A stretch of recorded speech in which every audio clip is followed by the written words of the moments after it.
Now, a new report is warning that Kenya faces an 84% chance of election-related violence in the 2027 general election. The Electoral Vulnerability Index released by the Kofi Annan Foundation places Kenya's risk score at 45.4, below the regional average, but still very high enough to raise alarm. Ukisikia ubaya unakuja katika taifa na uambie watu wajihadhari na warn those people, Biblia inasema ya kwamba utakuwa umejiokoa kwa mikono ya shinda. Na hivyo ndivyo nimekuja kutangaza kama watchman of this nation Kenya. Natangaza ya kwamba katika taifa tuombe sana, maana kuna jambo lina happen before watu waingia kwa uchaguzi. Na ile jambo inasikika na intercessors, tafadhali watu wote tunaposimama tuendelee kuombea taifa la Kenya. Tuendelee kuomba sana, maana kunasikika vita kubwa sana. Nikuona, nimeona na nikatumwa nikaambiwa niwaambie hivi. Watoto wanahangaika, wamama wanahangaika, na wataendelea kuhangaika kama hatutasimama kwa mwanya na maombi. Maana kunasikika vita kubwa sana itatokea before kuingia kwa chaguzi. Na kuna possibility hiyo vita itakuwa kali vile hakutakuwa na uchaguzi Kenya. If you will not pray, vita inaosikika itakuwa kubwa ya kwamba mpaka uchaguzi hautafanyika. Na ndio Mungu anakuwa akisema, simameni watu wa Mungu tuombe. Vita itakuwa kali na watu wengi watapoteza maisha.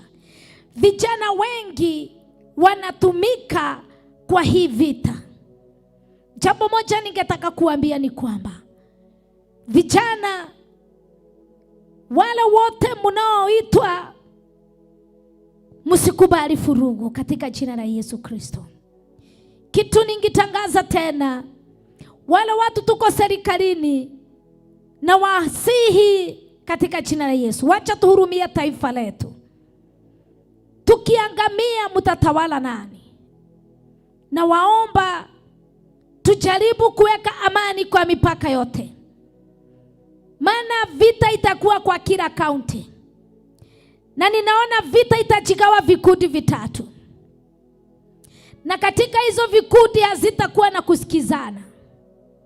Naona vita itakuwa vikundi vitatu, na ni vita itakuwa kubwa, kali sana. Watu watavuka mili yenye imekosa watu wa kuwazika. Kenya, Kenya, Kenya, Kenya, Kenya. Na waomba wananchi wa taifa la Kenya, wale waombezi, tafadhali tusimame tuombe sababu ya taifa.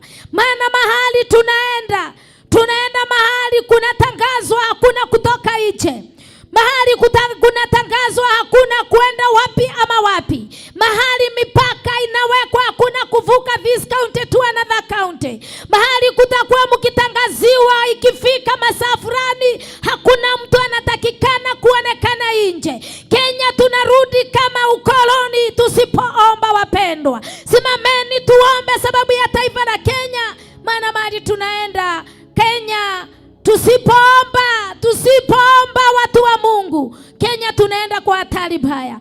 Mimi ni ujumbe nimewaletea, tusimame tuombe, tulia sababu ya taifa letu, na kwa hakika tukisimama Mwenyezi Mungu atatusikia na tutaweza kuponya taifa. Hili ni la wale wote waombezi, wale wote wako na mzigo wa kukomboa Kenya. Maana niliwasomea maandiko nikawaambia, wakati in 2 Chronicles, wakati Jehoshafatu alisikia kumeinuka maadui, aliita watu wakafunga na wakamlilia Mwenyezi Mungu, na Mungu aliwapigania. Kuna watu watatu wenye wako na usemi sana katika taifa la Kenya na hawako kwa serikali, na hao watu watatafutwa, hawataonekana. Watu very senior in this nation na hawako kwa serikali, ni kama wako kwa opposition, na wengi wako na matumaini ya kupigania kiti cha urais.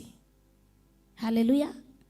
Wengine wao, mimi sitaki kutaja watu majina juu Mungu ameniambia ni huyu na huyu na huyu, but mjihadhari. Nimesikia kuna uamuzi unatolewa, kuna watu 3 anataka kuamurisha, na watakamatwa one by one, watadisappear na hawataionekana, na yao itaisha hivyo pole pole, na mili haitawaionekana.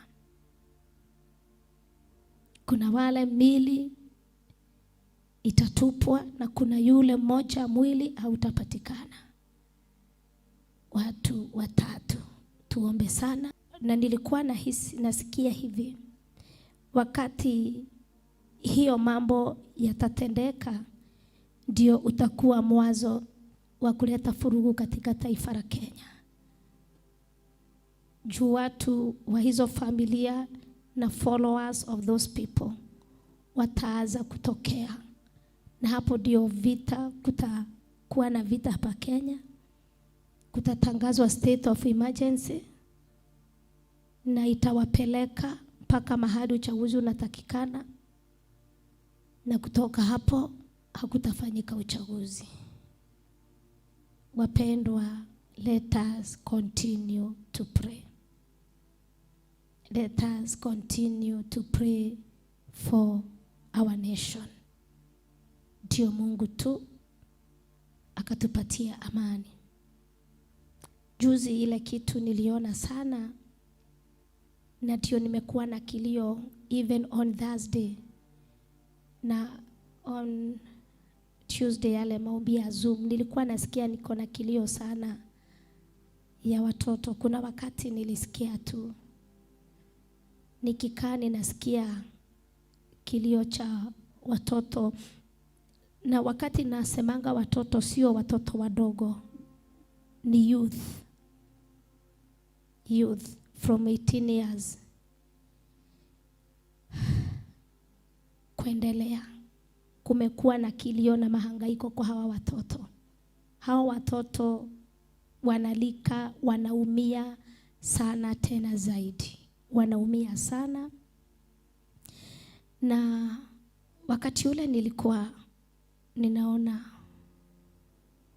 nimeona Kenya kumebadilika. Kenya nikaona imekuwa taifa la mtu kufanya vile anavyotaka, na hakuna mtu anauliza mwingine. Nikaona watu wanachukua sheria mkononi na wako, na hakuna kitu utafanya. Mtu anakunyang'anya kitu chako na unaona ni yule, na unakaa na hiyo kitu yako, anapita nayo kwako na huwezi muuliza mahali, na hakuna mahali pa kupeleka. Na kutakuwa na mambo mengi machafuko ya kila aina, tabia za aibu, vituko zitakuwa everywhere, na watu hawatakuwa na uoga wa kufanya vitu hizo. Hawatakuwa wakiogopa mtu, hawataogopa nani ama nani, hawataogopa mtu. Kwa hivyo kile kitu naomba, please, wacheni tuendelee kuombea taifa letu.